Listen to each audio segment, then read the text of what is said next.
Hello and welcome back to Starcraft 1, and in this episode we will be going through the trump card after we have some pretty significant story time. Commander, our position has been discovered. As of 2 hours ago, a large Confederate strike force arrived in NT and established a base camp within our defensive perimeter. Arcturus is calling a meeting.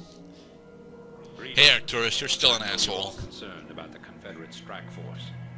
But first, we have a grave matter to discuss. It seems our data disks didn't hold weapon designs after all. That's a lie.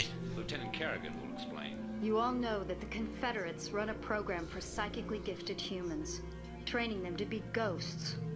Those running the program found that the Zerg are attuned to the psychic emanations of ghosts. So the Zerg are here for you, darling? This keeps getting better and better. Shut up.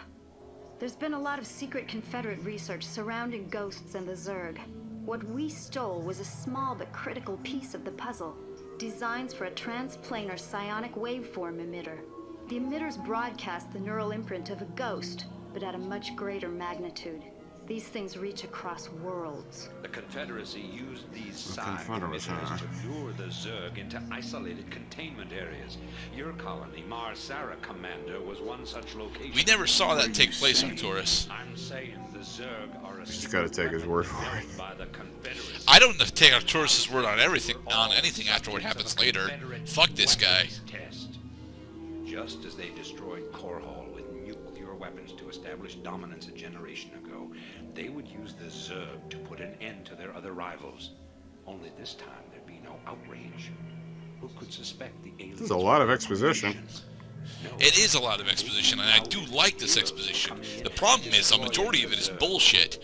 Arcturus is just straight up lying. The Confederacy did not develop the Zerg, although, admittedly, the wave emitter that they developed is technically part of a longer game plan from the force behind the Zerg, but that doesn't become important until StarCraft 2. They'll break the blockade for us and we'll make our escape.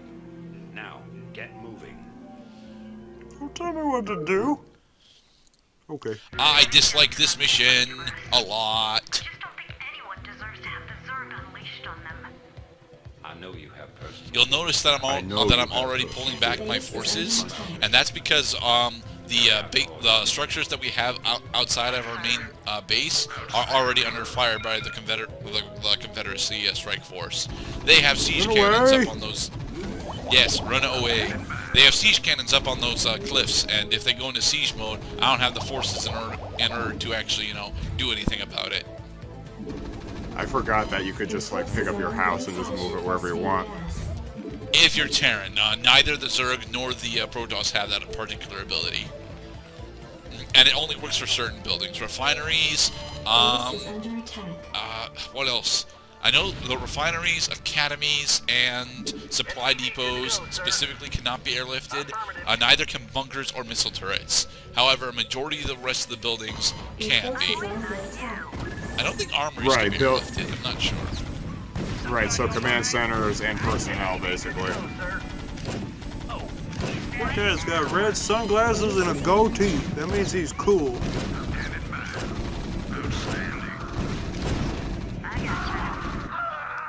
Kerrigan is actually really good against bio units, but she's terrible, just absolutely terrible against mechanized units. And I don't understand why.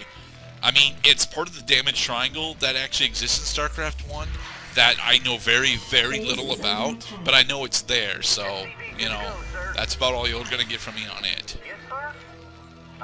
But you can't tell me what the three legs of the triangle are? I can. It's light, medium, and heavy. The thing is, individual units have drastically different numbers depending on what they're attacking. It's part of what makes Hydralisks the best unit in the game, because Hydralisks are a medium unit, but they deal damage on a medium scale, so they get bonus damage against both structures and small units. Whereas heavy units get really good damage against structures, but shit damage against small units. Defense for a long time. Yeah. This part's 18 minutes long, not because it's a very difficult part, but because like a good quarter of our structures that we started off with, we flat out could not save. So eventually, what the plan is to build up our main base here, strong enough to where it can withstand a majority of any of the small assaults that the Confederacy is going to throw at us, and then expand down to the bottom right-hand corner so that we can actually have a mobile command center down there with the ability to produce Marines and Goliaths, and just stream Marines and Goliaths into the Confederate base. More base building. Yay. Let's see. Well, I see orange stuff on the map. I see light blue stuff. I see an orange all the way on the right. That's kind of in the middle. It's in the weeds right now. It's kind of odd. That orange spot is actually the waypoint that we need to bring the SCV that's holding the psi emitter.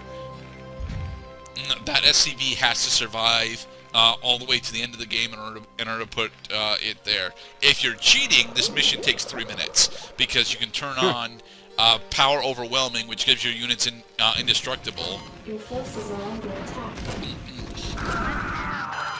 Unfortunately, it's not Brood War, so we don't have the ability to heal Kerrigan, but Kerrigan is honestly one of the best defensive units that we have available to us. Yeah, 'cause she's got lots and lots of health. Yes, honestly, but it's not really her health that's the big thing for us. Rather, it's the fact that she has the ability to cloak and deal damage. And unless they bring out either missile turrets or science vessels, they can't see her. But as I was explaining, if you turn on power overwhelming, which is the turn off enemy damage, it doesn't actually make your units invincible, but it does turn off enemy damage. You can just send the SCV into the enemy base, and this mission lasts 3 minutes. But that's a cheat code. This game.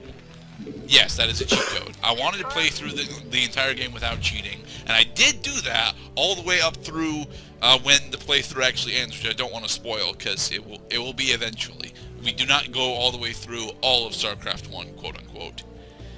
We must reclaim this lost corner. We're gonna want the Vespane. Yes, the Vespane geyser that's down there, because our Vespane starts off at about half. Oh, and there's now sending cloaked wraiths at us for some reason. On the comset station can be used for detection. Yeah, cloak foes. That's like that's like Magic the Gathering's equivalent of flying creatures. It's a thing. You have to deal with it because it's effective, and it's surprisingly common. They want you to get used to dealing with unblockable foes, and cloak foes are some of my least favorite enemies in StarCraft. Systems functional. Booyah! We have successfully jump cut to the point where we're just about ready to advance on it. We're just waiting for more Goliaths to come out. Need more Ed 209s. Nah, Ed 209 is significantly more bulky and not nearly as fast. SCV good to go, sir. Roger that. Roger. Give me stuff to do real quick. I'm building. Meanwhile, the engineering bay is working on some great new upgrades. The boys in the lab are going to be quite fortuitous. Actually, I think the engineering bay is mostly done for now, because I think we have 2-2 on our infantry. I'll have to actually wait till we target an SCV to figure it out. Oh, they fucking tell you how many minerals are in the mineral field in this game? In this game, specifically. I think you can access that information in StarCraft 2, but I don't remember fucking where. And it's really important in spectator mode that you get that information. For real. Like, how the fuck do I know that I'm not about to deplete the vein? If it doesn't tell me how many are left. That seems like a very important piece of information that they seem to just leave out. Yeah. This is the part. This is the part of the Terran campaign where I really wish I had access to battle cruisers. Not because battle cruisers make the maps faster, but because you get such a fucking power rush once you actually have access to battle cruisers. It's nuts, especially since we're about to go fight one. Yeah, we need to fight through that. Yeah. It doesn't look like much, but then you realize that for some reason the enemy AI does more damage than you do. They shouldn't be doing more damage than you do, but they very clearly do. They just are. Yeah, they just do. It's not a significant problem in StarCraft 1's campaign, to be perfectly honest. But in Brood War's campaign specifically, it makes a lot. It makes a lot of the Terran campaign fucking hell.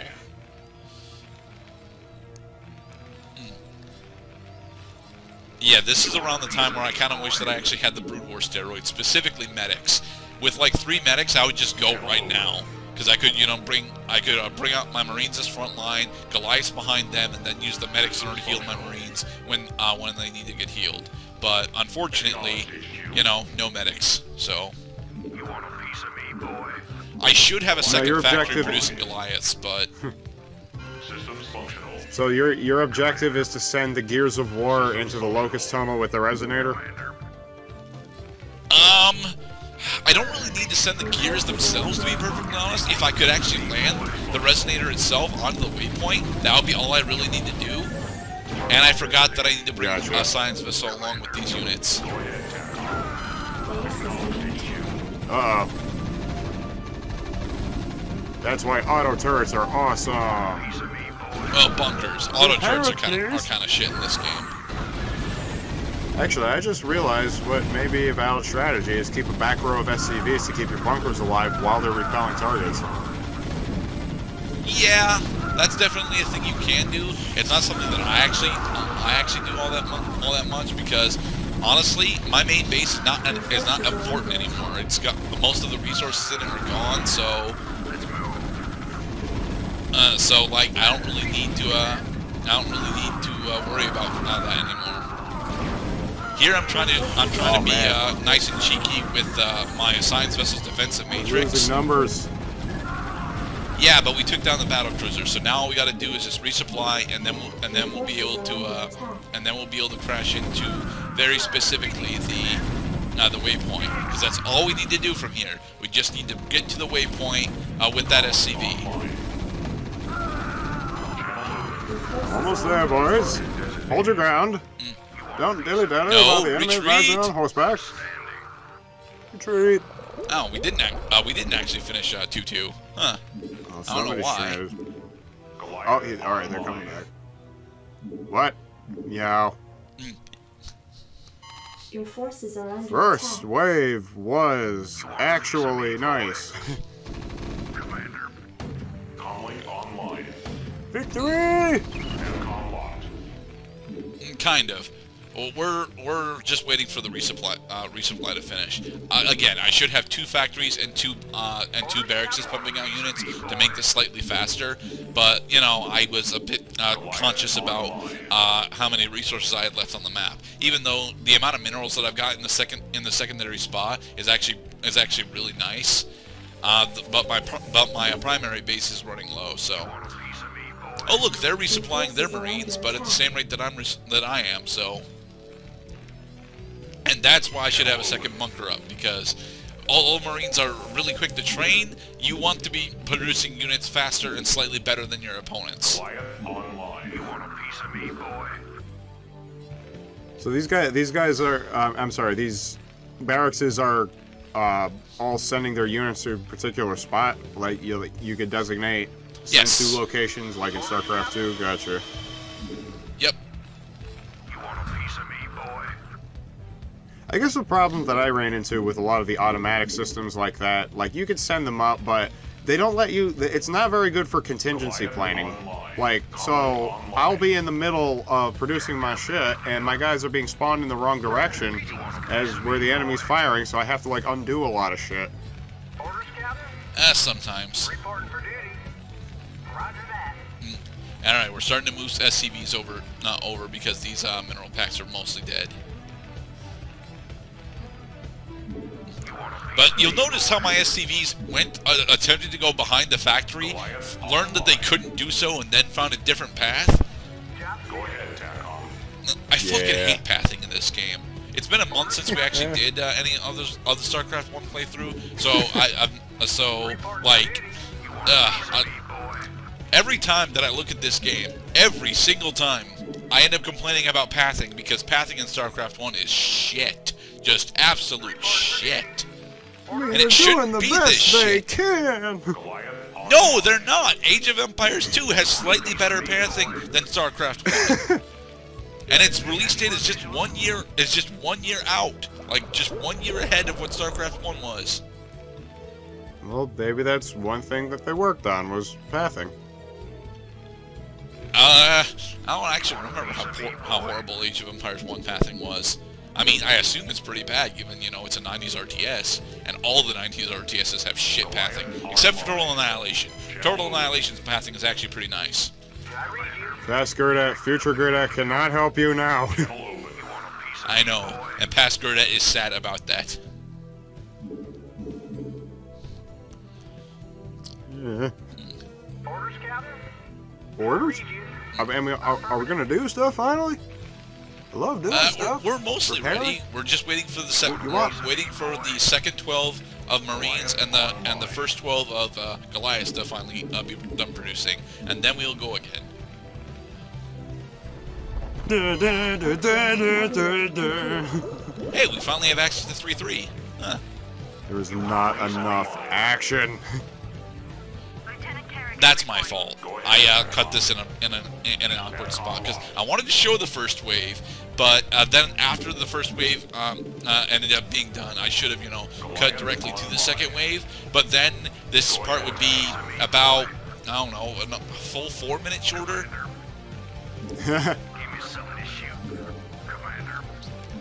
Oh, I like that the game is giving you plenty of time to prepare.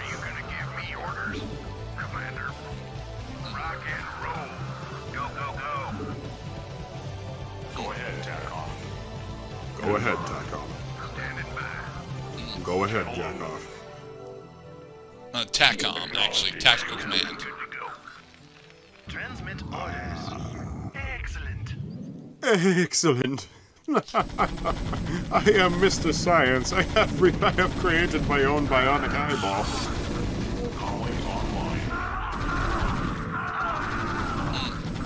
And this is one of the small problems that Attack Move actually has. If they decide to try and cave in on you, Attack Move will just split up your forces.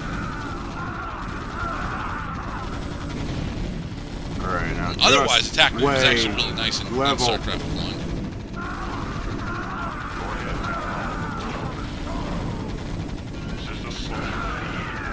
Would you like to get some ice cream when this is over? I gotcha. Ice cream online. Alright, now they're running out of defensive units. Now start leveling their whole fucking base. Supply depots. Specifically the supply depots if we can. Supply depots should be your first target, because even if they have producers, they can't produce units if they're going to go over capacity. Right. And unless that's another steroid that the AI gets that I don't know about. And that's the thing in Starcraft 2, as I recall. Just attack the supply depots. Go ahead, TACOM. Everybody needs supply depots. The Zerg's got them. The Protoss have got them. Yeah, but the Zerg have got the best supply depots because theirs get to fly, bastards. There's that flying.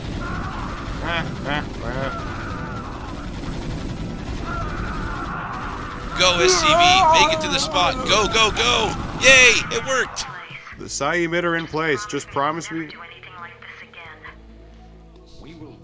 I know, right? I feel like if it wasn't that this mission was quite long, the briefing would have been like half of the video. Yeah. And in the next part, we'll continue on to the next part of the Terran campaign.